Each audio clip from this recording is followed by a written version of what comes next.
la Virgen se aparece a dos niños para transmitirles un mensaje muy especial. Una parte de él era para el Papa, pero se perdió en los archivos secretos del Vaticano. ¿Y será posible que se hayan encontrado?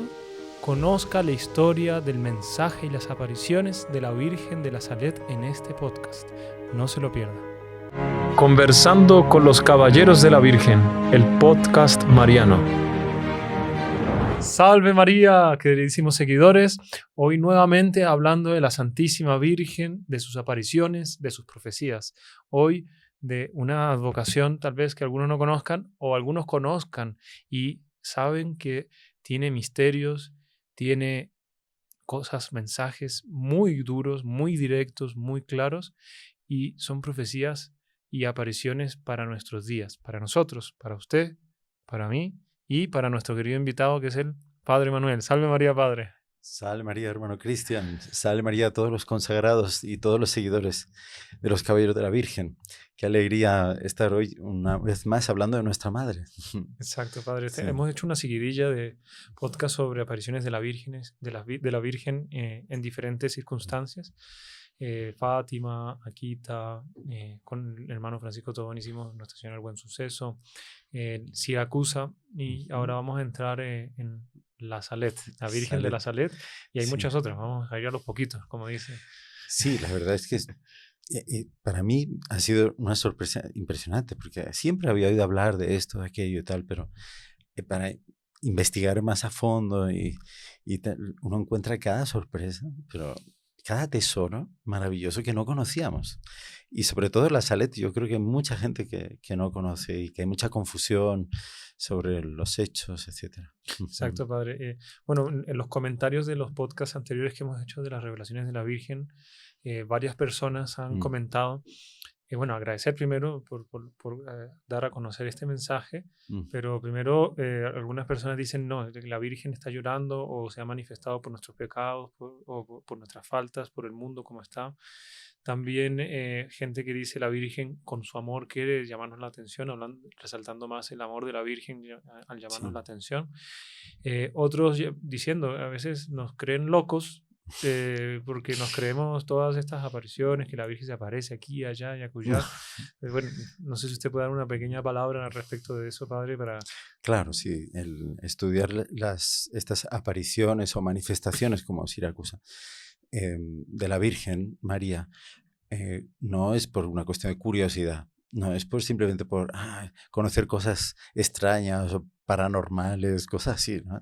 Que eso no sería algo sano ni sería provechoso para nosotros, sino todo lo contrario. Se trata precisamente de sacar unas lecciones para nuestra vida espiritual y como consagrados tratar de afinar nuestra vida, los hechos de nuestra vida con esos pedidos de la Virgen, que todos están en el Evangelio. Pero claro, al aparecer la Virgen, al manifestarse con las lágrimas o de otros fenómenos, despiertan en las personas, vienen acompañados esas apariciones y manifestaciones de gracias de conversión. Para despercudir a la gente, despierta. Sacudir a la humanidad entera, porque son fenómenos extraordinarios, ¿no? Y de esto se trata, es de sacar esa lección y no despreciar pues algo que sí ha sido voluntad de Dios que ocurra y que la Iglesia, con su sabiduría asistida por como tiene que ser la Iglesia por el Espíritu Santo, entonces discierne si es o no digno de crédito por los fieles. Entonces nosotros siempre, claro, todo lo que hablamos es porque ha sido aprobado por la Iglesia, y cuando hay alguna cosa que no va a ser aprobada por la Iglesia, pues por ejemplo en las apariciones de Fátima misma, usted ve que la Iglesia publica, por ejemplo, los secretos y tal, pero nadie está obligado a creerlos, ¿no? Son esas partes de los mensajes, la Iglesia siempre deja libertad al fiel de creerlo o no creerlo, simplemente dice que es digno de crédito, o sea que no contiene nada contra la fe, sino al contrario, la Iglesia incluso incentiva que se conozca. Es digno de crédito y después la Virgen se ha manifestado a veces sensiblemente y palpablemente que sería, no es pecado ni nada, pero una incredulidad muy grande, podemos decir. Sí, sería temerario no creer Temerarios. o criticar o como ocurre, porque esto yo lo he encontrado ya, incluso muchas personas dentro de la iglesia, pues que me dicen, no, eso de Fátima fue todo un invento. Pero ¿cómo puede decir eso? O sea, eso es temerario. Es que no ha visto el podcast que hizo el padre Manuel. No, claro. O sea, Hay que eso es verlo. ir contra, digamos, ya es ponerse en una posición muy, Recalcitrante. sí, claro. Ujú. Perfecto, padre. No, muchísimas gracias. Eso más en los comentarios. Otra cosa es que Sí. es verdad que ha habido muchos abusos, o sea, también ha habido muchas apariciones que eran pseudo apariciones y que eran incluso apariciones falsas. Pero la iglesia también para eso investiga, para eso y da su Su veredicto. Vamos a hacer de repente un día de estos un podcast sobre las falsas apariciones de la Virgen. Madre mía. Porque claro, Sí. uno tiene que ver las verdades y tiene que ver las falsas y para poder discernir Claro. entre una y la otra y dar el crédito y poder manifestar mejor nuestra opinión, la opinión de cada uno de nuestros seguidores a las personas que le pregunten, ¿no? Claro, exactamente. Sí. Y bueno, entonces aquí Entonces estamos. comencemos Sí. con la Salet, padre. La Salet era el nombre de una persona, era una ciudad, un país. ¿Cómo es que es eso? ¿Dónde es y cuándo fue? No, la Salette es el nombre de un pequeñísimo municipio, una pequeña población en los Alpes franceses, o sea, está al sur de Grenoble y en dirección, digamos, hacia la frontera de Italia, hacia Turín, toda la zona de Saboya. Eso. Y en ese pueblito, en esa localidad, que eran unas casitas, en una aldea propiamente, como es un lugar de alta montaña, hay muchos pastos para el ganado, sobre todo las vacas. Y entonces la Salet, el lugar donde la Virgen aparece, precisamente son como unos pastos de alta montaña, una zona más plana, pero situada mucho más alto incluso que la propia población, que queda abajo, más en el valle. Y es muy bonito, son unos paisajes maravillosos, extraordinarios, sobre todo en verano, otoño, ya en invierno, pues son parajes ya todos nevados, fríos, pero en la época que apareció la Virgen, que es en septiembre, la fiesta se celebra el 19 de septiembre, que en aquella época era la víspera de la Virgen de los Dolores. Los 7 dolores de Nuestra Señora. 14 de septiembre. Pero en aquella época no sé por qué, pues se celebraba el 20 de septiembre.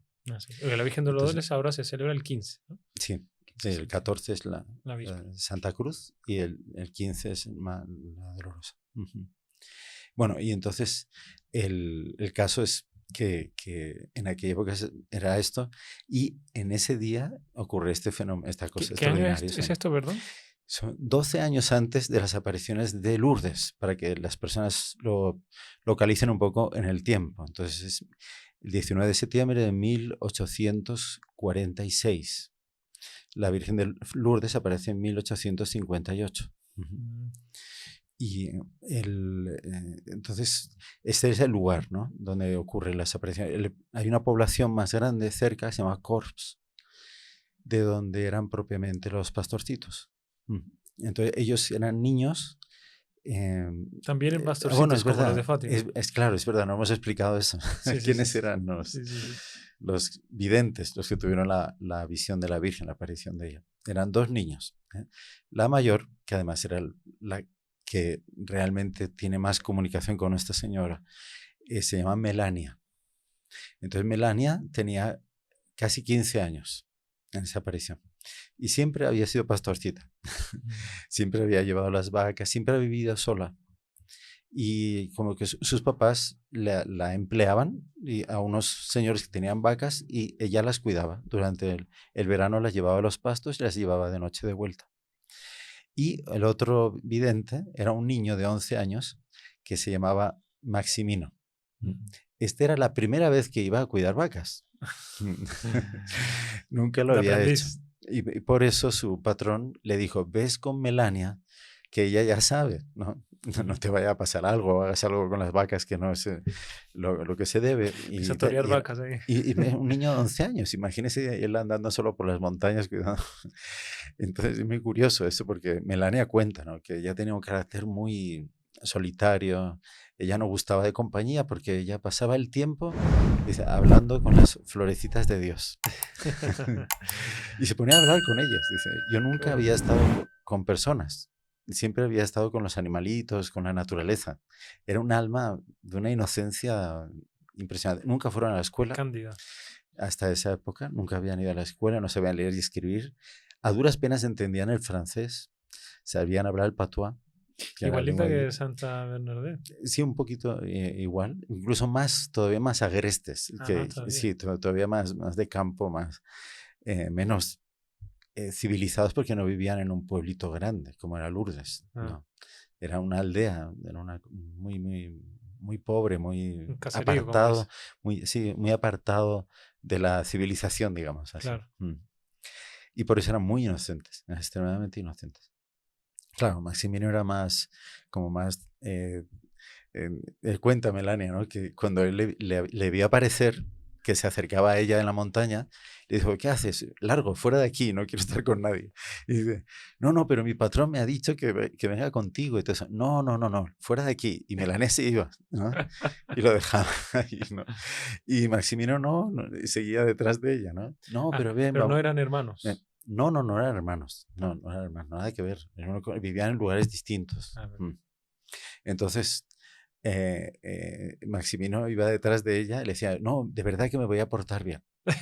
Dice, no voy a hablar nada, me voy a quedar aquí callado, pero él era muy parlanchín. Entonces aguantaba 5 minutos y después de ahí empezaba a hablar otra vez y ahí Melania le decía, ves, no me dejes hablar con mis flores. Era todo así, ¿no? Pero Maximino era muy inocente, entonces él le dice, no, pero por favor, de verdad me voy a portar bien, es que mi patrón me dijo que te siguiera a ti porque yo no sé, yo no conozco esto, la primera vez que vengo. Entonces, bueno, entonces, si te portas bien, quédate ahí.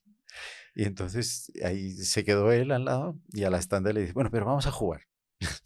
Bueno, pero ¿a qué vamos a jugar? No, pues vamos a hacer un paraíso. Entonces, ¿qué hacían? Era una cosa súper pintoresca. Hacían un altarcito con piedras, ujú, y encima del altar, que era una piedra más larga, horizontal así, colocaban todas las florecitas que encontraban por ahí por el campo de todos los colores. Decían, esto es un paraíso para Dios, ¿no?, para nuestro Señor, para Nuestra Señora y tal. Entonces quedaban allí. Después, cuando tocaba la campana del Ángelus, que se oía por todo el valle y llegaba hasta arriba de la montaña, entonces ellos paraban, vamos a rezar. Y no sabían rezar el Ángelus, pero rezaban un Pater Noster y un Ave María. Eso sí, lo sabían en latín. Ah, mira. Sí, En esa época hasta los pastorcitos se sabían. sabían. Sí. Y después pues tomaban la merienda que llevaban y todo Almas muy eso. contemplativas, por lo tanto. Súper contemplativas. Sí. Entonces realmente se hicieron amiguitos ya el primer día, que era el día 18, el anterior a las apariciones. Después, el día siguiente, suben y entonces ya hacen su paraíso, recogen las florecitas, rezan, juegan alguna cosa así. Y ahí le hacía calor y dice que se pusieron en una sombra, se pusieron a dormir encima del pasto. Y cuando se despertaron, dice, uy, y porque nunca dormían la siesta, ese fue ese día solo. Dice, uy, no vieron las vacas y se asustaron todas. Entonces subieron una pequeña loma que había y desde allí vieron al otro lado del riachuelo, un riachuelo chiquito, estaban las vacas tranquilamente ya también acostadas y rumiando y tal. Ah, no, está muy bien, entonces vamos a nuestro paraíso y tal. Pero cuando bajaban, de repente ven una gran luz en el lugar más o menos donde ellos habían estado, habían hecho el paraíso. Sí. No, era ese lugar, sí. Porque esa gran luz, que era una luz deslumbrante, extraordinaria, mucho más fuerte que la del sol, pero no iría a los ojos.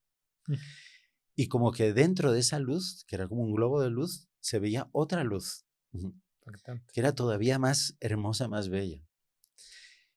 Y dice, Melania soltó el cayado que llevaba y se sintió atraída por esa luz maravillosa, bellísima que nunca habían visto. Y le dijo, Maximino, ven. Y entonces ellos fueron a la luz y entraron en la luz así, y vieron en esa otra luz dentro, más hermosa, había una hermosísima señora sentada en su paraíso. Se había sentado en el paraíso que ellos habían hecho, en Qué el paraíso de bonito. las piedritas que habían amontonado para hacer ese altarcito. Y aquí viene ya toda la descripción de la Virgen, que realmente es algo muy, muy tocante, porque es una visión muy simbólica, llena de detalles místicos muy, muy impresionantes, y de una belleza que nunca, ninguna aparición de la Virgen creo que la vidente fue capaz de describir con tanto detalle el traje de la Virgen, los adornos que llevaba. Yo creo que para Enten- todos nosotros es muy Ujú. interesante ver si nos lo puede contar. Sí, bueno, entonces esa parte sí la tendría Sí, sí, que sí, leer un no. poco porque No, porque es bonito. no ¿Cómo, es, cómo se viste la Virgen? Presten atención. A claro, ver, sí. Yo creo que es bueno, entonces hacer primero esta descripción de cómo fue ese día, porque sí, ahí es de donde nace todo.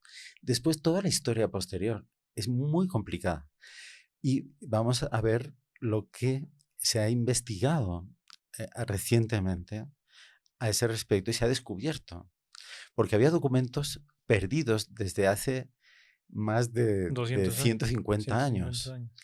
y que en el año 2000 se encontraron. Mm. Imagínense. Estaban tan guardados en los archivos secretos vaticanos que se había perdido la Estaba en pista el de ellos. Vaticano. Estaban en el Vaticano, estos documentos se encontraron. Entonces fueron descubiertos a finales del año 99 por un investigador, un sacerdote francés, investigador de la Salette. Fueron encontrados en el archivo secreto que acababa de ser abierto, hecho público, digamos, para los investigadores en aquella época, por el entonces cardenal Ratzinger y el secretario de la congregación, que era Monseñor Bertone. Entonces, y a partir de esa fecha empezaron a ser investigados por las personas, claro, no cualquiera puede entrar ahí, ¿no? Pero eran En los archivos secretos del Vaticano. O sea, secreto, sí, la palabra secreto es como mal traducida, sí, ¿verdad? sí, sí. Porque secretum en latín significa privado. Ah, claro, Son los archivos privados, son claro. los archivos de correspondencia de los papas, asuntos delicados, diplomáticos, relaciones con los países, las naciones. Entonces, no, o sea, no es para que todo el mundo sepa eso. Claro, Solo cuando han pasado ya una serie de años se considera prudente porque no va a afectar en nada a las personas involucradas en esos hechos, ni tampoco a las relaciones entre los países, ¿no? Porque hay claro, secretos realmente, hay claro, cosas muy privadas, consultas que hacen los reyes a los gobernantes, a los papas, etcétera, negociaciones que no son para hacerlas públicas sobre asuntos delicados. Todo claro. eso es normal, todos los países tienen un archivo secreto, Sí, pero el del Vaticano es extraordinario porque imagínense que son 1200 años de archivo. Mm. imagínense. O sea, Tie- Tiene documentos del siglo VII. y son cartas así, Sí, con el cielo directamente. sí, sí. Muchas de ellas, digo, ¿no? Muchas de ellas son asuntos de este tipo, apariciones, asuntos de conciencia, muy delicados, etcétera. Ujú. Ah, Son, bueno, padre. Entonces, t- pues si a usted le parece, sí, hacemos ujú. una pequeña pausa y Ah, comenzamos con los archivos secretos del Vaticano. sí, ¿dónde se encontró? ¿Dónde se Bueno, y la encontraron? descripción de la aparición, Y la ¿no? descripción de la aparición. Bueno, claro, sí. Está bien, ya Sí. comenzamos. ¿Ya encontraste tu tesoro? No necesitas buscarlo como los piratas, como en la época antigua de las navegaciones. Está aquí, todos los miércoles. Acompáñanos en el programa Tesoros de nuestra Iglesia. Tendrás mucha cosa que aprender, doctrina católica, historia de santos, ejemplos para nuestra vida. Todos los miércoles, no te lo pierdas.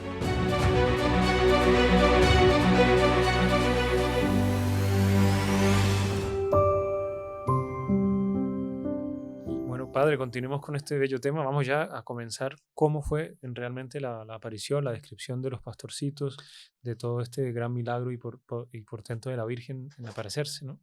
Sí, entonces vamos a ir leyendo y comentando un poquito el relato que hace ya Melania más completo, porque ellos el mismo día, o sea, el día siguiente de la aparición, o sea, el mismo día que llegaron a la casita donde ellos estaban, ¿no? Que eran dos casitas distintas, porque eran dos dueños de vacas diferentes, ellos fueron primero, arreglaron las vacas en el establo y tal, y cuando entraron, Melania todavía no había hablado nada, pero Maximino ya había contado todo en la casa donde estaba, ¿no? Entonces, los dueños de las vacas, los que les habían empleado, sus empresarios, ¿no? ¿Cómo se diría eso? Bueno, da igual. Los que eran los dueños de las vacas estaban emocionados de lo que Maximino les había dicho. Y entonces fueron corriendo a la casa de Melania para a ver qué había, que Melania confirmara, ¿no? Que era más mayor, si era lo mismo que les había contado Maximino. Y era tal cual, eso mismo. Entonces, al día siguiente, ya estos señores que ya sí sabían leer y escribir, entonces ellos escriben el relato que les hace los niños. Fue el único día que ellos estuvieron juntos, porque, o sea, era domingo, entonces los llevaron a la parroquia para que hablaran con el párroco. Lo hicieron temprano, el día 20 de septiembre, al párroco, que quedó emocionadísimo. Él lloraba de lo que le estaban contando. Y entonces el sermón de ese día fue el relato de las apariciones. Y todos los aldeanos ahí, toda la gente lloraba, reconociendo todo lo que la Virgen les estaba diciendo. Había una gracia. Una gracia de conversión. Impresionante. Esto fue al día siguiente, imagínense. Entonces conservamos ese pequeño relato inicial, y después, ya con el tiempo, Maximino hizo su relato, coincide exactamente con el de Melania, aunque los dos ya no estaban juntos. El lunes ya estaban separados, tuvieron que irse cada uno a sus casas. Y por eso ahí durante meses estuvieron separados, hasta que empieza como una investigación oficial de la Iglesia y vuelven a pedir de nuevo que lo hagan. Y entonces ellos van dictando todo coincide, o sea, no es una invención, porque los niños fácilmente podrían inventar algo y se notaría enseguida que habría una contradicción entre unos y otros, ¿no? Claro. Al estar separados y tal, fue providencial. Bien, entonces vamos a ir al relato ya más completo que hace Melania en determinado momento, ¿verdad? Entonces él cuenta. La aparición de la Santísima Virgen en la montaña de la Salet, 19 de septiembre de 1846. Él cuenta lo que ya hablamos antes de cómo se conocieron los dos y dice, por la mañana del 19 de septiembre yo me volví a encontrar en el camino con Maximino. Subimos juntos la montaña. Yo me di cuenta de que Maximino era muy bueno, muy simple y que siempre hablaba tenía muchas ganas de hablar. Dice, Un parlanchín. sí, claro, ella no hablaba nunca, no solo con las flores, ¿no? Sí. Dice, entonces Maximino me dijo que él me iba a enseñar un juego. La mañana ya había avanzado, tal, entonces esto ya lo conté. Entonces, ¿cómo fue que aparece la bola de luz y tal? Dice, Maximino, tú ves allá abajo, oh Dios mío. Y ya salí corriendo hacia allí. Dice, yo miraba bien de cerca esa luz que estaba inmóvil y como si ella se abriese, yo percibí otra luz dentro, mucho más brillante y que estaba en movimiento. Y dentro de esa luz, una muy bella señora sentada en nuestro paraíso con la cabeza entre las manos. Estaba inclinada y las manos cubrían la cabeza. Vamos a poner alguna foto aquí en este momento. Creo que merece mucho la pena, sí. De una imagen de la Virgen. Dice, la señora se levantó suavemente y se cruzó sus brazos sobre su pecho y nos miraba y nos dijo, avanzad, hijos míos, no tengáis miedos, yo estoy aquí para anunciaros una gran noticia. Dice, tan dulces y suaves palabras me hicieron volar hasta ella y mi corazón habría querido salir y unirse a ella para siempre. Es una belleza deslumbrante, sí. Llegada muy cerca de la bella señora, delante de ella, a su derecha, ella comenzó su discurso y las lágrimas empezaron a brotar de sus bellos ojos. Si mi pueblo no quiere someterse, yo seré forzada a dejar caer la mano de mi hijo. Ella es muy pesada y yo no puedo ya retenerla. Desde hace tiempo que yo sufro por vosotros. Si yo quisiera que mi hijo, yo no quiero que mi hijo se abandone y yo estoy encargada de rezar sin cesar. y por vosotros, y vosotros no hacéis caso. Dice, si vosotros rezaseis, dice, si vosotros actuaseis bien, aún así jamás podríais recompensar el trabajo y la pena que yo tengo por ustedes. Yo os he dado 6 días para trabajar. Aquí empieza en los puntos en los cuales la Virgen se queja de lo que está pasando. Padre, solamente esa frase que ya dijo es Ujú. una frase muy seria.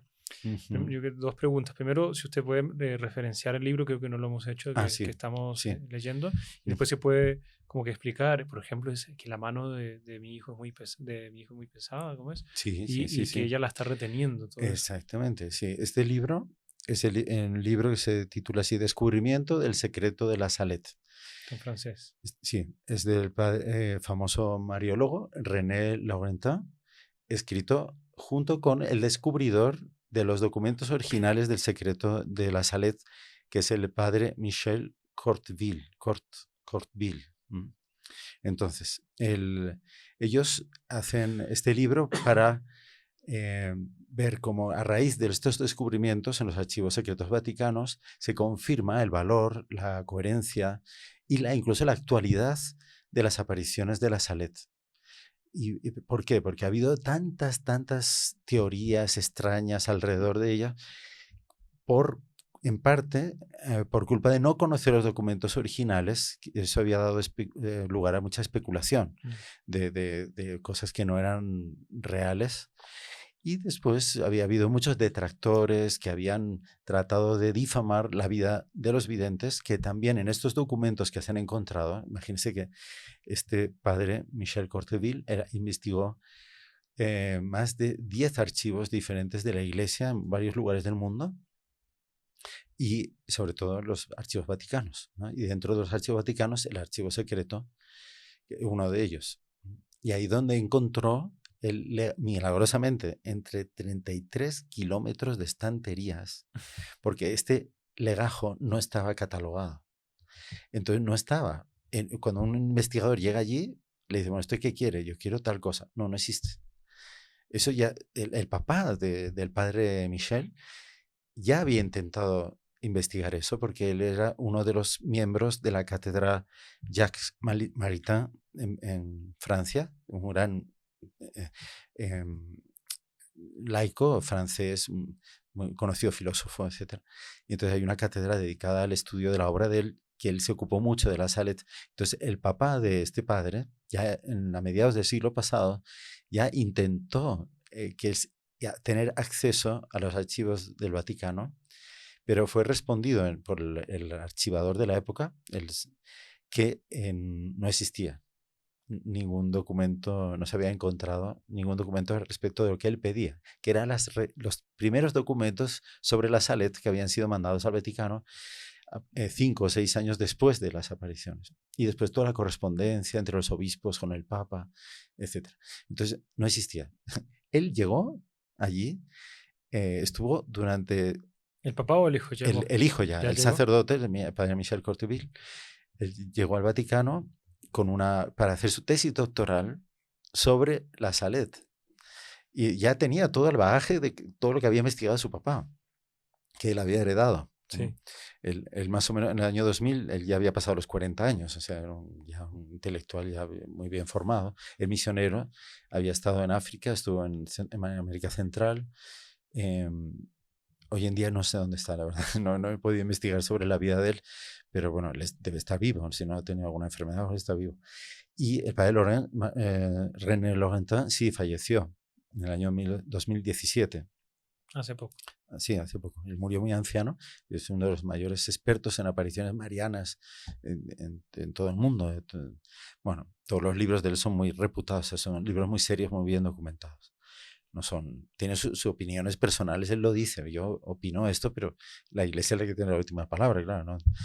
Bueno, entonces este padre, René Michel, ese día, después de haber estado ya durante 10 días, más, había estado intentando encontrar documentos y tal, hace él, y ya no quedaba mucho tiempo, era un sábado, dice que él fue al subterráneo del Vaticano, debajo del altar de la confesión, está la tumba propiamente de San Pedro, la confesión de San Pedro. Allí él hace una promesa. Dice, si él encuentra los documentos ese día, él va a cumplir una promesa. No sabemos cuál es la promesa que hizo, pero el caso es que él subió a la sala de investigación y agarró esos legajos que aparecieron milagrosamente. Se acordaba de memoria el funcionario que estaba ayudando ahí. Y dice, yo recuerdo haber visto unos documentos atados con unas cintas, unas carpetas que estaban en tal lugar, si voy a buscar ahí. Y ahí encontró los documentos de las fechas que él estaba necesitando. O sea, en realidad estaban equivocadas las fechas fuera. Y dentro estaban los documentos de la época de las apariciones. O sea, fue todo un milagro. Y él empezó a mirar todos los papeles. Cuando tocó la campana para terminar la sesión, que había que cerrar, él ve una carpetita finita, que asomaba por un lado así, y tuvo una intuición así, no. Y él vio una letra escrita con tinta azul, y la caligrafía, dijo, esta es la caligrafía de Melania, ya de mayor. Ya la conocía, claro. Ya la conocía de todo lo que había leído y tal sobre ella. Y ahí entonces abrió y leyó alguna de las profecías. Y dijo, no, este es el de cuento. Ahí sí le sale el corazón del... Fue el primer relato oficial del secreto de la Salet, que se había perdido y todo el mundo pensaba que estaba perdido, ya no existía, que fue escrito en 1851 y que, claro, era la base de todos los demás relatos que se hicieron del secreto, pero este es el primer relato. O sea, este es el mejor libro para poder conocer el secreto de la Salet. Sí. Y entonces, padre, ahorita vemos esa afirmación tan fuerte y vamos a ir adentrándonos en los mensajes y los secretos de la Salet. Sí. Primero, lo primero que les dice la Virgen, que no era secreto, era mensaje. Era el mensaje que ella quería transmitir a través de ellos a todo el pueblo de Dios. Entonces, bueno, espera, yo tengo aquí la traducción hecha. Es que yo leí la traducción, no me pareció así tan, pero para facilitar, sí, o sea, la base es lo mismo, ¿no? Puede ser mismo, un poquito. Vale. Dice, no, este es el secreto. Bueno, perdón. El secreto no vamos a contarlo porque es secreto. Sí, aquí está. Este es el mensaje. Le dijo a los jovencitos que la mano de su hijo era tan fuerte y pesada que ya no podía sostenerla, a menos que la gente hiciera penitencia y obedeciera las leyes de Dios. Dice, la gente no observa el día del Señor, el domingo. Dice, continúan trabajando sin parar los domingos. Tan solo algunas mujeres mayores van a misa en el verano. Y en el invierno, cuando no tienen más que hacer, van a la iglesia para burlarse de la religión. El tiempo de Cuaresma es ignorado. Los hombres no pueden jurar sin tomar el nombre de Dios en vano. La desobediencia y el pasar por alto los mandamientos de Dios son las cosas que hacen que la mano de mi hijo sea más pesada. ¿Qué es eso de pesada, padre? Quiere decir que estaba para castigar a la humanidad. Él habla de venganza. Ella habla de venganza, la venganza de mi hijo en varias partes. O sea, en el sentido de que es tal la cantidad de acumulación de pecados y de ofensas y de la falta de fe y de práctica de la fe, que eso va a provocar de Dios, en el sentido de venganza, es como que Dios se retira y deja de proteger a los hombres y permite que empiecen a ocurrir cosas terribles, que todo se cumplió. Todo lo que la Virgen va a decir aquí se cumplió totalmente. Varios teólogos y espiritualistas dicen que el peor castigo que Dios puede dar a la humanidad es dejar que la humanidad haga lo que quiera y el retirarse. Exacto, ese es el peor castigo. Se va destruyendo. Ahí está. La humanidad es incapaz de mantenerse inmune a los ataques del demonio. El único que le puede proteger a la humanidad del demonio es la gracia de Dios. Entonces, Dios retirándose, el demonio tiene campo libre. Entonces él empieza a hacer barbaridad, él quiere destruir la obra de Dios, que somos nosotros. Entonces el verdadero castigo es ese. A partir de ahí todo es un desastre, ¿no? Entonces yo le digo, bueno, entonces esta es el mensaje. El mensaje, vale. Dice, en esta traducción un poquito así, adaptada, pero es el sentido es tal cual. Sí. Ella continuó conversando y les predijo una terrible hambruna y escasez. Dijo que la cosecha de patatas se había echado a perder por esas mismas razones el año anterior. Como ellos no sabían francés y la Virgen estaba hablando en francés, ella cuando dijo la palabra pomme de terre, que es la patata o papa, ¿qué pasó? Que Melania no entendió. Y ella decía, pomme es manzana, pomme de terre, ¿qué es manzana de tierra? ¿Eso qué es? Ahí la Virgen, y ella lo pensó, y la Virgen dice, hijitos míos, ¿no estáis entendiendo? Bien, entonces os voy a hablar para que entendáis. Y les empezó a hablar en patuá.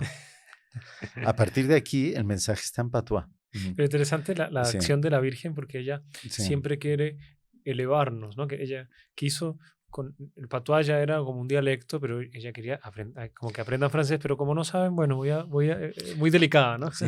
A partir de ese día, Melania ya sabía, ya entendía y hablaba perfectamente el francés. No, escribir cometía muchas faltas, pero era capaz ya de todo. Relacionarse. Solo por haber hablado con la Virgen. Ella aprendió todo, y aprendió una lengua, imagínense. ¿no? Imagínense. Sí. Que la Virgen se nos aparezca y aprendemos todas las lenguas. Exactamente. Entonces, dice, cuando los hombres encontraron las patatas podridas, juraron y blasfemaron contra el nombre de Dios aún más. Les dijo la Virgen, ¿no?, que ese mismo año la cosecha volvería a echarse a perder y que el maíz y el trigo se volverían polvo al golpearlo, que las nueces se iban a estropear y que las uvas se pudrirían. Después, la señora comunica a cada joven un secreto que no debía revelar a nadie, excepto al Santo Padre, en una petición especial que él mismo les haría. Eso ocurrió unos años después. La señora agregó que si el pueblo se convirtiera, vea que todas las predicciones de Nuestra Señora en Fátima igual, si hacen caso de lo que yo les digo, es condicional. O sea, si hacen caso, no va a ocurrir esto. Yo estoy intentando evitar esto. O sea, no es que Dios anda ahí detrás nuestra a ver cómo castigarnos. Al contrario. Dice, lo que quiere es evitar el castigo, el mal. Entonces dice, si el pueblo se convirtiera, las piedras y las rocas se convertirían en trigo y las papas se encontrarían sembradas en la tierra, sin trabajar. Dice, entonces preguntó a los jovencitos. Ahí hace 3 preguntas muy interesantes porque ahí las podemos aplicar a nuestra vida interior. Anótenlas. Como consagrados y tal. Bueno, primero voy a seguir el orden que la Está Virgen bien. habla, después lo comentamos. Dice, ¿hacéis bien vuestras oraciones, hijitos míos? Y respondieron los dos. Dice, oh, no, señora, no muy bien. Ahí hay que decir la verdad. Sí, No, decir... imposible no decir la verdad. ¿no? Claro, claro. Dice, con su voz maternal y solícita les termina diciendo, pues bien, hijos míos, decid esto a todo mi pueblo. Ahí, la misión de los dos, transmitir este mensaje a todo el pueblo. Los que no han asistido al podcast de cómo rezar bien, hacer una oración bien hecha, les dejamos el link en la descripción. Hicimos un podcast que mucha gente lo ha visto y está muy agradecida con ese podcast. Le dejamos el link para poder seguir el consejo de la Virgen. Sí. Y otra cosa, estas apariciones de la Virgen son muy importantes y nosotros tenemos que darlas a conocer. ¿Cómo puede usted darla a conocer? Primero, bueno, escuchando este podcast y comentarla con su familia.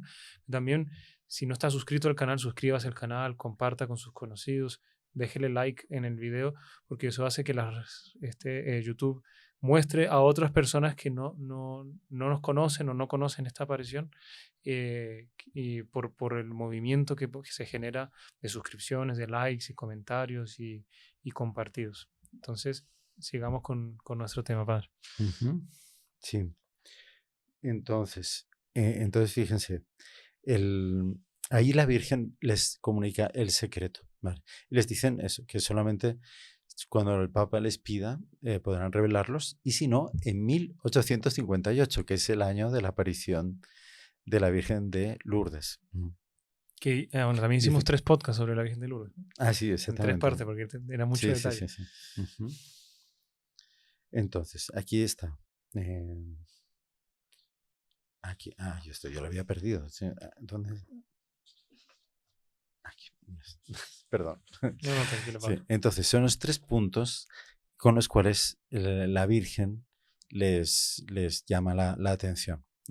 Por cierto, que una vez terminado el secreto, todo duró 1 hora más o menos. Según el cálculo de ellos, por el sol como estaba cuando la Virgen se fue, calcularon que había sido 1 hora de la aparición. ¿Y qué ocurre?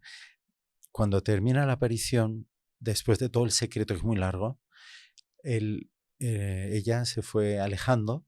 Mientras se alejaba, los niños iban detrás de ella, pero ya sin volverse, ya se despide de ellos y empieza a elevarse del suelo a 4 o 5 metros. Desde allí parece que los mira por última vez con una mirada así que les dejó toda la vida derretidos. Y ahí ya desde allí se fue alejando, se fue subiendo y ella ya se desapareció en el cielo. Qué bonito. Sí. El lugar donde fue la aparición, en ese lugar brotó ese mismo día una fuente. Como Lourdes. Igualito. Como en Lourdes, sí, algo impresionante que ahora hasta ¿Y ahora existe todavía? Sí, claro que sí. Dice, muchos milagros empezaron a ocurrir con esa agua. Fíjese, son 12 años antes de Lourdes. Las terribles calamidades que fueron anunciadas por la Virgen se empezaron a cumplir. Dice, la terrible hambruna de las papas de 1846 se difundió, especialmente en Irlanda, donde muchos murieron. La escasez de trigo y maíz fue tan severa que más de 1 millón de personas en Europa murieron de hambre. Es todo lo que la Virgen predijo. Una enfermedad afectó a las uvas en toda Francia. Fue la famosa... Apareció un parásito, ¿no? Y en Francia afectar las uvas es como que no hay agua, porque allá toman mucho vino No, claro, era una fuente de riqueza impresionante. Entonces esparció el oidio, una enfermedad de la vid nunca vista en Francia hasta entonces. Dice, cuando desapareció se manifestó otra peor, que era la filoxera, un piojo microscópico que destruyó la mitad de las viñas de toda Francia y de toda Europa. Se encontró un remedio para la filoxera, pero apareció inmediatamente la peronospera, una enfermedad desconocida en Europa, originaria de América. Las pocas vides que habían logrado salir sanas y salvas de los flagelos precedentes fueron destruidas por la nueva enfermedad. Dice, en Francia no existe una sola especie de vid anterior a 1847. Son de ahí para acá. Todas se acabaron. Todas se acabaron. Todo lo que la Virgen predijo ocurrió y era efecto de que no respetaban el domingo, o sea, que trabajaban en domingo, que no respetaban el ayuno en Cuaresma y que no hacían oraciones, que no rezaban como debían. Eran como ateos. Exactamente. Entonces, fíjese cómo son cosas que, o sea, comparado con las calamidades que a partir de entonces ha sufrido la humanidad, se podría decir que eran pequeñas, pero eran ya avisos muy serios de las consecuencias de no cumplir con la voluntad de Dios, no respetar los mandamientos, la ley de Dios y la ley de la Iglesia. Entonces, hay 3 puntos en esta conversación entre la Virgen y los niños que ellos transmiten ya al párroco que va a predicar ese domingo, al día siguiente ya estos puntos. Estos son los puntos más como centrales. Es la parte pública, no secreta. No secreta. Que era solo para el Papa, pero que después de 1858 ya se podía publicar. Pero entonces, que no se publicó. No, o sea, ya le voy a explicar después, porque es todo un tema aparte. Un tema aparte, el de los secretos. De los secretos, sí, porque claro, cuando supieron que había un secreto, lo primero que quisieron saber era el secreto, ¿no? Claro. Entonces, yo creo que los que están escuchando están en esa también. Claro, la cosa, ¿no? Pero creo que la Virgen les dijo que no podemos saber. Entonces el obispo, lo primero que les dijo el obispo Monseñor Bruillac, era el obispo de Grenoble, pero él dependía, ¿verdad?, del arzobispo cardenal de Lyon. Entonces ellos presionaron a los niños diciéndoles que el Papa quería que le escribieran ya el mensaje. Pero Melania les decía, ¿cómo sé yo que el Papa ha pedido eso y no es otra persona? Sí, pues la época, ¿cómo podía ser? Claro. Melania no quería decirlo, ellos eran súper obedientes a la Virgen, y Maximino tampoco. Pero les presionaron, y al final, en el último momento, como que Melania rezaba, y dijo, bueno, entonces escríbelo, pero tiene que ser sellada la carta para que solamente sea abierta por el Papa y llevada por 2 sacerdotes. Era el vicario general de la diócesis y el párroco de la catedral. Eran los 2 sacerdotes de más nivel después del obispo de la diócesis de Grenoble. Entonces, con eso ella accedió a hacerlo, a escribirlo y tal. Y ellos 2 llevaron este documento primero del secreto a su santidad Beato Pío IX. ¿Qué pasó? Que ese era el documento que se había perdido. El primero no lo conocía, no se conocía directamente el documento. Y es el que encontró el padre Michel ahora en el año 2000, prácticamente el año 2000. El 2 de octubre del 99 fue encontrado. Bueno, entonces, ¿qué pasó? Entonces, los 3 puntos en los cuales la Virgen insiste más y que nosotros, que tenemos devoción a la Virgen, tenemos que de todas las maneras poner en práctica. Y van a ver, muchos se van a sorprender. Porque mire que son cosas sencillas y no las cumplimos. Si no somos capaces de cumplir esto, ¿cómo vamos a estar a la altura de todo lo que la Virgen quiere de nosotros en materia de santidad? Empecemos por lo básico, por lo más elemental, ¿no? Entonces, primer punto de este camino de conversión que pide la Virgen es oración perseverante y profunda. ¿Hacéis bien vuestras oraciones? Es como si la Virgen nos lo estuviera diciendo ahora a nosotros. ¿Cómo reza usted? El rosario de Santa María. ¿Por cumplir o por rezar?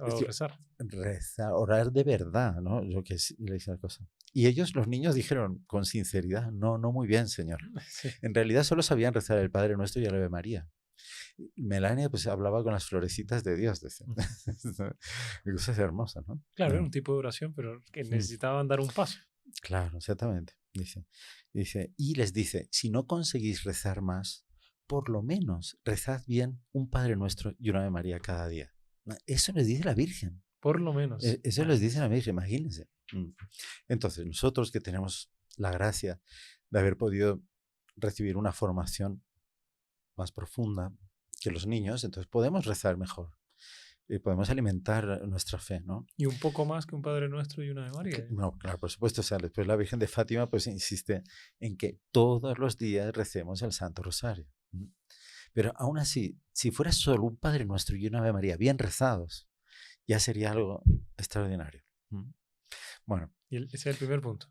Y claro, y hay que hacerlo todos los días. No vale unos días sí, otros no. No, hay que hacerlo todos los días. Vigilad y orad, decía nuestro Señor. Es una cosa básica. Después, participación en la Santa Misa. Los domingos hay que santificarlos. Lo mínimo es ir a misa, pero aparte de eso es el día del Señor. Y hay que dedicarlo a cultivar el alma. Dice, a estar en familia, pero no es un día para divertirse. No es un día simplemente para ahora voy a hacer el vago, me voy a tumbar aquí, no me voy a levantar hasta las 11 de la mañana. No, dice, santificar ese día, hacerlo santo, hablar de temas elevados, claro, distendido, sin tener las prisas del trabajo. Claro, ¿no? Y hay un principio muy interesante y es verdadero, que descansar no es echarse, como dice usted, sino descansar es cambiar de actividad. Porque la gente podría decir, no, pero el único día donde puedo dormir más, no, es que usted no va a descansar más. Claro, puede dormir un poquito más que si se levanta a las 4, pero no se levanta a las 4, se va a levantar a las 6. Pero digo, estoy teniendo un horario, pero la persona cambiando de actividad, como por ejemplo, vaya a misa, recen un rosario en familia, salgan a contemplar la naturaleza, pueden hacer un paseo en familia, etc. Claro. Pero todo en función de la misa dominical y de amor a Dios, espíritu de oración. Y entonces, fíjese, la Virgen se quejaba, decía, pero es que solamente van unas viejitas a misa. En verano. En invierno, ¿por qué? Porque en verano era la época de los trabajos en el campo. Entonces, siempre había una excusa para no ir a misa. No, porque tengo que hacer esto, porque tengo que hacer aquello. Entonces, lo último, la misa. Ay, qué pesadez ir a misa. Entonces, eso no es santificar el domingo.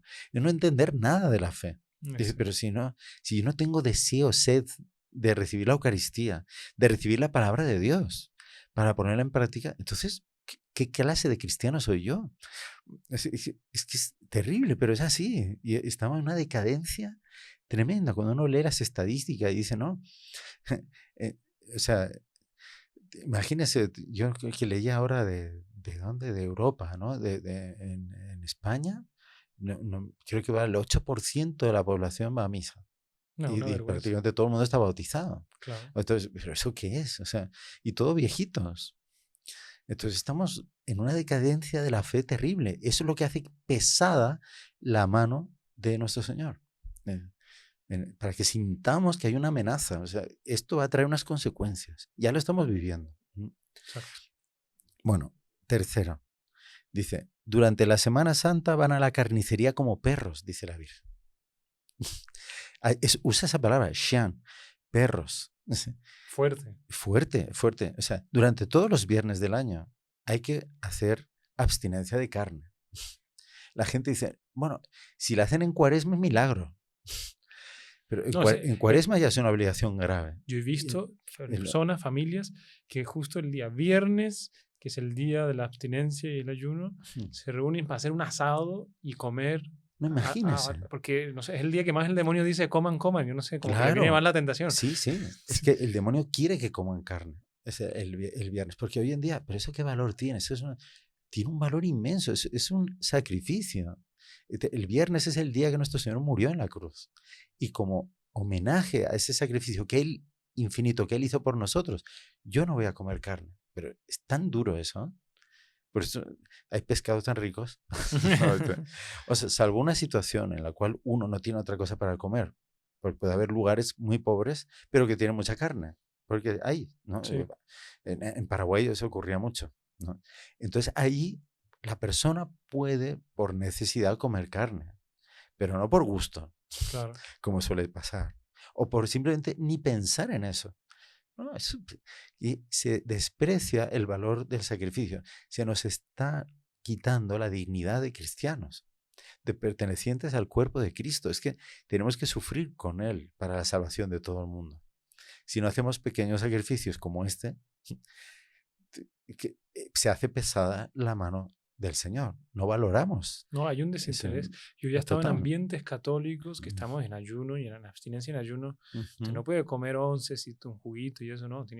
Y nos ofrecen comer unas onces y uno no dice mucho, pero porque en esos momentos creo que la iglesia también dispensa. Se llegan y le ofrecen como invitados una comida y el otro no te puede comer, pero no puede ser en un ambiente católico. Que no, como un desinterés. En mi familia, yo tengo que programar las compras ya sabiendo que el viernes no va a haber carne. Exacto. Sobre todo en Semana Santa y Cuaresma. Exactamente. Eso es lo más importante. Sí, no, imagínese ya. Como, bueno, ya eso entra en el anticlericalismo, o sea, entre el odio a la fe. Había alcaldes en España, yo recuerdo, el del pueblo de mi madre, que era un alcalde ateo, y entonces el Viernes Santo invitó al pueblo entero a un asado. No. Para pisar la fe. En ese punto hay un pecado grave. Claro. Es un pecado gravísimo. Claro. Y el que va a eso peca gravemente también. Claro. Es una ofensa directa contra Dios. Tiene grados. Si la persona comió carne pero se le olvidó porque debilidad, etc. Hay materia, no es grave, pero sí. Pero este aquí sí, porque es una afrenta. Sí, y no estamos hablando de ayuno, ¿eh? Estamos hablando de abstinencia de carne. Porque el ayuno son solo 2 días al año. Exacto. El miércoles de ceniza y el Viernes Santo. Nada, es que nada. Impresionante. Y ahora, ahora salió un estudio científico que dice que hacer ayuno cada cierto tiempo hace bien a la salud. Entonces la gente ahora lo está haciendo por bien a la salud y no por amor a Dios. Exactamente. O sea, imagínense, Dios nos pide algo que además es un bien para nuestra salud y no somos capaces de hacerlo. Ahora llega un nutricionista de no sé cuánto, porque esto produce una purificación de la sangre y de los órganos y no sé qué, y rejuvenece esto, y ahí todo el mundo va a hacer ayuno, ¿no? No una vez, sino 2 veces a la semana, ¿no? Sí, entonces, se va a otro extremo. Sí. Padre, entonces continuemos aquí. ¿El mensaje ya fue ese o hay algo más que falta? Este es el mensaje. El mensaje es muy sencillo. Bueno, pongan ahí en el chat para recordarse, porque uno tiene que recordarse. Mensaje de la Virgen de la Salud y ponen los 3 puntos para ver si se acordaron el examen. Vamos a ver. El diálogo, pues este es como un resumen, el diálogo es muy pintoresco porque está adaptado a ellos, ¿no? Entonces la Virgencita les dice, ¿no? Dice, ¿no os acordáis de la cosecha del año pasado y tal? Y ellos dicen, no. Dice, pero ahí ella habla con Maximino. Le dice, sí, acuérdate. Y cuando fuiste con tu papá a la aldea de Juan, Y dice, ¿te acuerdas que aquel vecino salió y le entregó unas espigas a tu papá? Él le dijo, mira, sacúdelas. Y tu papá las sacudió y se convirtieron en polvo. Y tu papá te dijo, cuando te dio un pedazo de pan para la comida, te dijo, come, hijo, porque el año que viene no sabemos qué vamos a comer. ¿No te acuerdas de eso? Ay, sí, es verdad, se me había olvidado. O sea, la Virgen le recordaba el al hecho. niño. Sí. Es más, cuando Maximino vuelve a su casa, ya el lunes 21, y le cuenta a los papás, porque ya corrió por todos los valles, ¿no? La gente empezó a ir ya a visitar el lugar, a querer hablar con ellos, lógico, ¿no? Y el papá se puso muy furioso contra Maximino y le dijo que se había inventado todo. Pero él dijo, no, papá. Dice, la Virgen me recordó una cosa, ¿te acuerdas? En tal lugar, ahí el papá se quedó callado y dijo, es verdad. Dice, diciendo, esto hasta yo me había olvidado. Pues la Virgen se acordó, le dijo cosas al niño que hasta el papá se había olvidado, que era respecto de las cosechas. Impresionante. Padre, se nos está acabando el tiempo. Yo creo que este podcast, vamos a llamarlo así, el mensaje de la Virgen de la Salet, y tendremos que hacer una segunda parte sobre el secreto de la Virgen de la Salet, porque también es otra parte. Aquí dijimos, si usted puede mencionar así por encima, antes de terminar, la descripción de la Virgen, del vestido, que dijimos que íbamos a mencionarlo. Bueno, es que es un poquito largo. Yo quería terminar con una idea, porque es muy importante que quede claro que este mensaje que acabamos de leer, junto con la aparición, fue aprobado por la Iglesia, por el obispo diocesano, Monseñor Bruillac, que, si no me engaño, ¿verdad? Creo que ese es Monseñor Bruillac. ¿Qué pasó?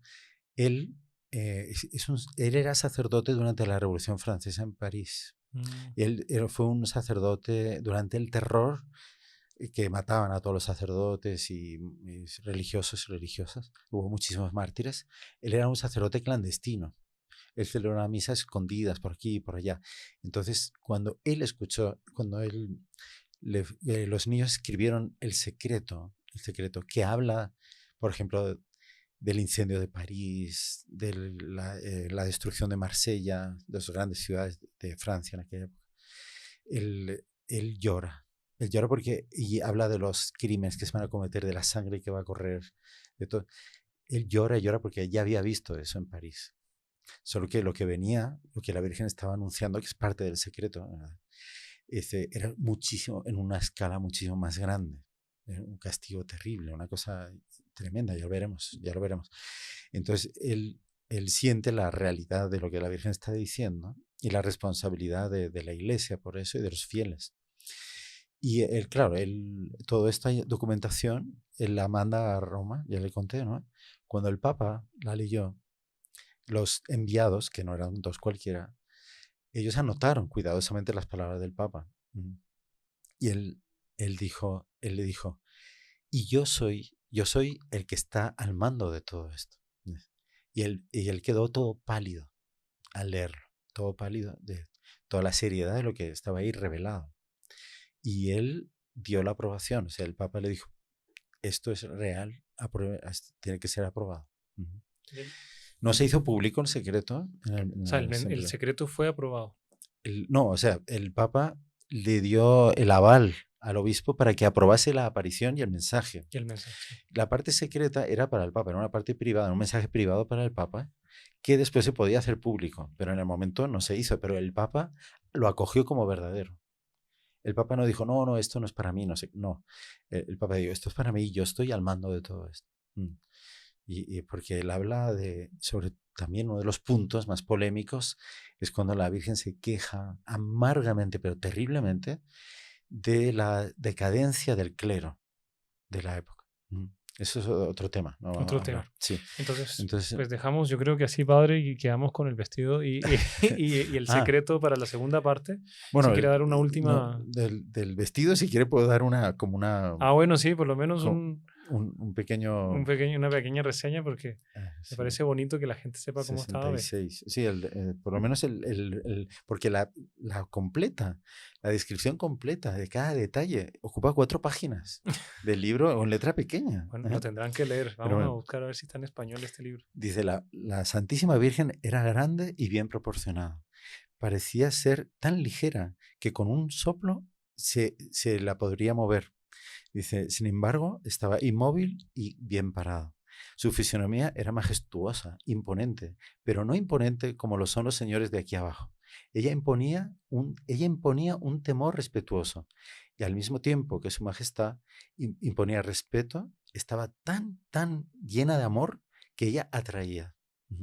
Su mirada era dulce y penetrante, sus ojos parecían hablar con los míos, pero la conversación venía de un profundo y vivo sentimiento de amor hacia esta belleza arrebatadora que me licuefacía, que le volvía líquida. ¿Sí? Porque, o sea, la dulzura de su mirada, su porte de bondad incomprensible, hacían comprender y sentir que ella atraía a ella y sentía que ella atraía y que ella quería darse.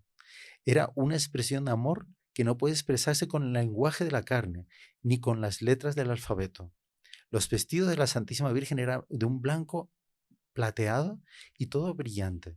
No era nada material, estaba compuesto de luz y de gloria, que variaba y centelleaba. Sobre la tierra no se puede expresar ni comparar a nada. Esa era una tela hecha de luz que centelleaba y cambiaba de colores, así, ¿no? Pero siempre de blanco plateado, así. La Santa Virgen era tan bella y toda ella formada de amor, que mirándola yo languidecía por fundirme en ella. En toda su persona se respiraba majestad, esplendor, magnificencia de una reina incomparable.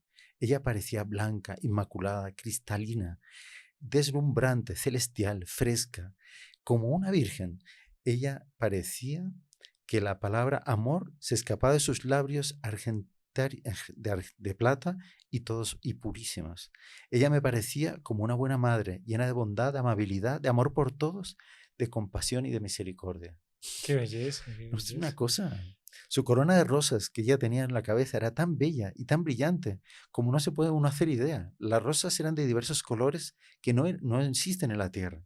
Tenía una reunión de flores que rodeaban la cabeza de la Virgen, una forma de corona. Pero las rosas se cambiaban y se reemplazaban, pues desde el corazón de cada rosa salía una tan bella luz que ella arrebataba y volvía a las rosas de una belleza esplendorosa, esclatante. No, imagínese la corona, cambiando de color también. Y de esta corona de rosas se elevaban como pequeñas ramas de oro y una cantidad de otras pequeñas flores mezcladas con brillantes. No, fenomenal, padre. Y ahí va, o sea, 4 páginas, ¿sí, no? Tal vez en el próximo podcast seguimos, porque ya se nos acabó el tiempo. Sí.